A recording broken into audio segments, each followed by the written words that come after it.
Hey guys, welcome back to the channel. Thank you so much for clicking the video. It means a lot that you guys keep clicking. If you guys keep clicking, I'll keep making. And today, we're going to go through this whole damn finale. There's so much to get to. I'm going to recap the whole episode and then give my take on Gabler as a winner, how the final three was, Jesse going out kind of tragically at 4, Carla's blindside. We're going through it all, so let's get into it. If you haven't already, like, share, subscribe, do all that good stuff because it's free, it's easy, and it really helps the channel out. The finale opens up with kind of a recap of last episode. We saw the boot of Cody, how it came together, and then we open up on them kind of on this new island that they've been sent to. Just like the past 2 seasons, they've been sent to a new island for the last kind of push, you know, in the end of this game, the final 5, the finale. I don't know why production does this. To me, I think it's kind of silly, but they did it.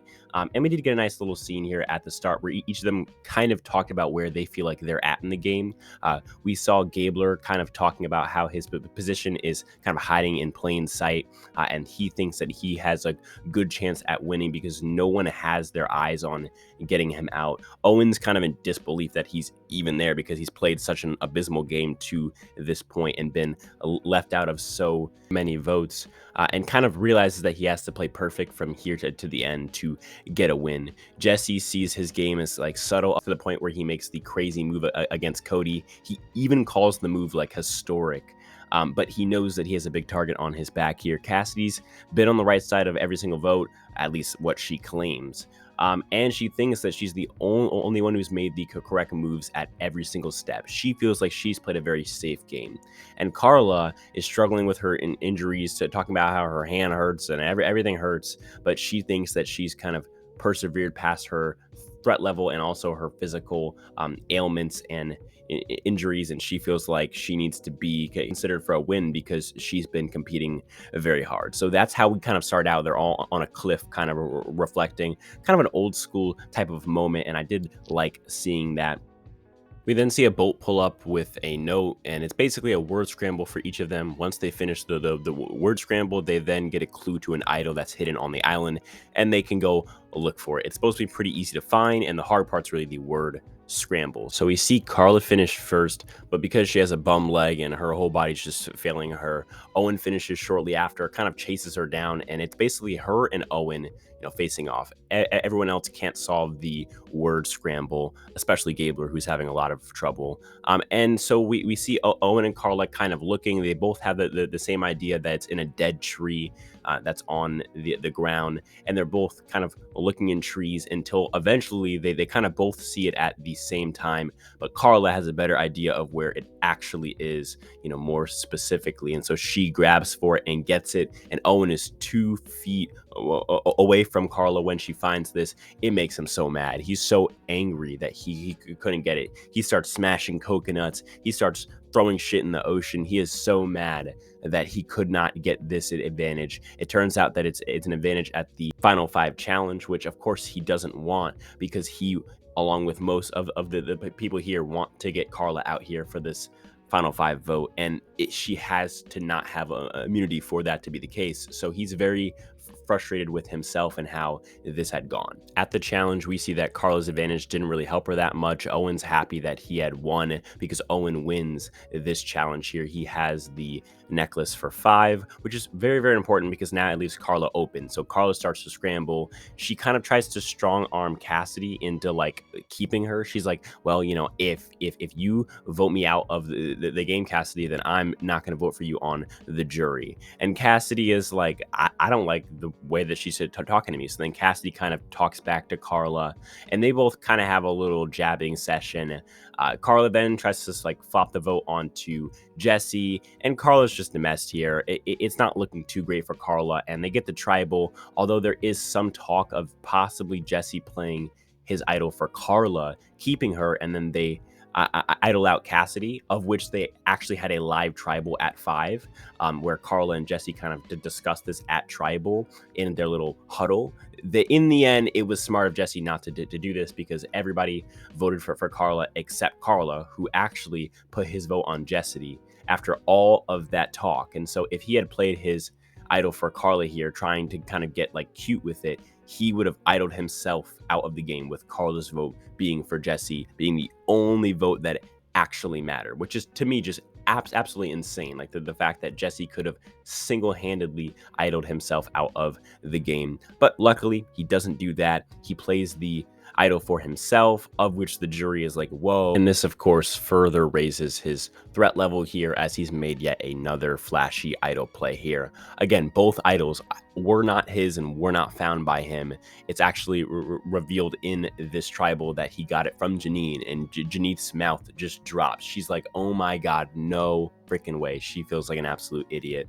And then after this, when Carla's gone, we cut right to the challenge at 4 for immunity. We see after a long, hard-fought battle, Cassidy wins the challenge. And it really comes down to who is she going to put in fire against Jesse. Jesse is the clear big threat to win. He's the David from Millennials versus Gen X here. He has to go at 4 or else they all lose. It's pretty clear here now that he's gotten out, Cody and Carla, the only two big people who really had threats to him at Final Tribal here. She looks at kind of Gabler and his kind of fleeting nature. He's getting tired. He's older and he doesn't really have like that physical, energy that he had on day 1 to make fire, but he's clearly naturally the best fire maker. He's ex-military. He's also lives out in the middle of nowhere. So he's clearly has the best outdoor skills and therefore fire skills.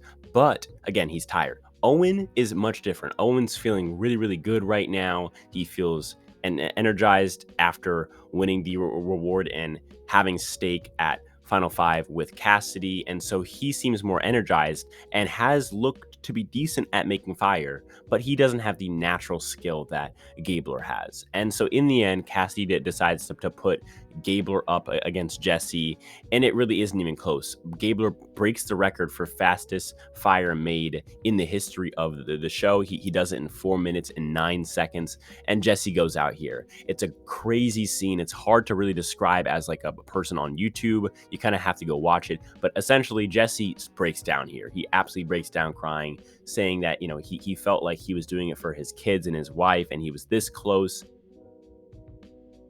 And boy, is it just a heartbreaking scene to watch. I will say the reason it's heartbreaking is because we care about Jesse. He's not just a piece on a board. He's not just a game bot, a player in the game. He's a person that we actually care about. And you don't do that by showing sob stories in the premiere. You do it by building up a character that is also a player at the game, and also just in casting. I mean, casting people who are relatable and not just game bots, not just people who don't really share their true emotions.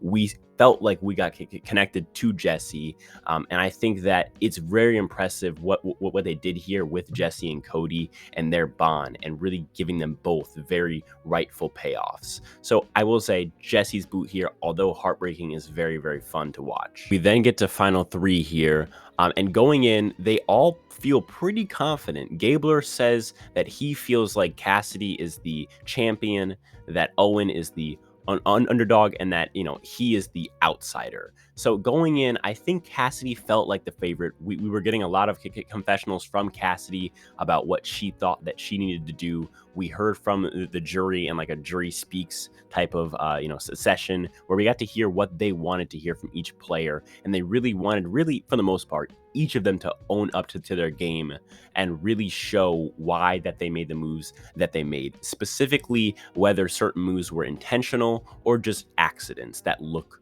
really good. And so of course they get there, and I gotta say that this was a fun Final Tribal because the entire time Gabler kills it. The entire time Gabler does everything right. Now I will say it seemed like the jury went in trying to vote for Gabler because they threw him softball after softball, but credit to him for hitting those softballs out of the park here. He answers every question correctly. I'm trying to think of specific moments. I remember at one point, the players asked him like what his alliance was during the post-merge, a question that he could have messed up here. But instead he says, okay, first I was in the Baka group, and then I was with the Vessies, and then we had our Ride or Die alliance with him, Cody, and Jesse, and then I switched to Owen and Cassidy and Jesse, and it was like, it's just crazy to me like how he made his game seem a lot better than maybe we had thought it really was. I think I did kind of hope that we had gotten a better winner's edit for Gabler. You know, looking back, I do understand, like, they like tried to show him as like the killer assassin, but I will say I did kind of laugh when he would, you know, say that. Now I don't, because obviously he's the winner, but it was a bit surprising. Now looking back though, I'll take it. If Jesse's not going to win here, I think Gabler is a fit winner here. But moving on, if I had to describe Owen's final trial performance in one word, it's fitting. You know, like, he did enough, but he was never really going to get votes anyway. People went in just kind of wanting to give him respect, but no one was actually going to vote for him. I think that if he did have votes on the table, he did everything that he could to get those votes, but the votes simply weren't there, and Cassidy and Gabler were the main two here. And then Cassidy, I mean, she was so passive during this tribal. There were times when she could have attacked Gabler's game, and I think that's really where she lost it here. I mean, we saw Gabler get thrown softball after softball, and then of course, when Cassidy could have called out those questions as being soft and kind of picked apart Gabler's games and the holes in Gabler's game, like, was his intention really this? You know, did he get lucky here? You know, he's not really a big threat here. Like, she could have pointed those things out, but instead she just plays the game very, very passive here. At the final vote, we actually saw Gabler get 7 votes here, and the only thing keeping him from having a perfect game, because he got 0 votes all season, was James kind of throwing what seemed to be more of a pity vote on Cassidy. He seemed to know that she was losing, and it was of course 7-1 here, with Gabler winning the game. And I gotta say, overall, Gabler was surprising. I thought his edit could have been better, and I think, to me, he did play a pretty weak strategic game as far as the post merge. It seemed like a lot of times he was playing emotionally, and he didn't really know what he wanted to do, and more kind of lucked his way and kind of winged his way through the post merge. But I mean, he had moves, like he made one of the bigger moves of the season in taking out Ellie, and he did it all on his own in a very impressive way. On top of that, he was in alliances, which you really can't say about someone like an Owen. You know, so to me, I'm definitely a big fan of him as a person. As a player, I think he's pretty mid. I'd probably put him maybe at 30 or the 25 range, as far as like being the 30 or 25th best player, you know, to win the game here. It's iffy. I think his win is definitely questionable, but I said it live on stream last night that I do feel like he has a top 5 final tribal performance. You got Todd from China, Chris from Vanuatu, and then Cochrane. To me, I can't think of anyone else who's played a better final tribal than Gabler. Obviously, Twitter is furious at what happened yesterday, and I'll talk about all of that in my next video tomorrow. But let's just say past players are getting angry at Gabler, calling him a racist because of some tweets that he's liked in the past, and also the fact that he's donating to veterans. These people do not like that, and we'll talk a lot more about it in tomorrow's video. But what do you think? Were you a fan of how this season ended? Let me know down below in the comments. As always, none of this happens without you guys. I'm just a real guy speaking to a word microphone, and that's what I'll talk to you guys in the next one. Peace.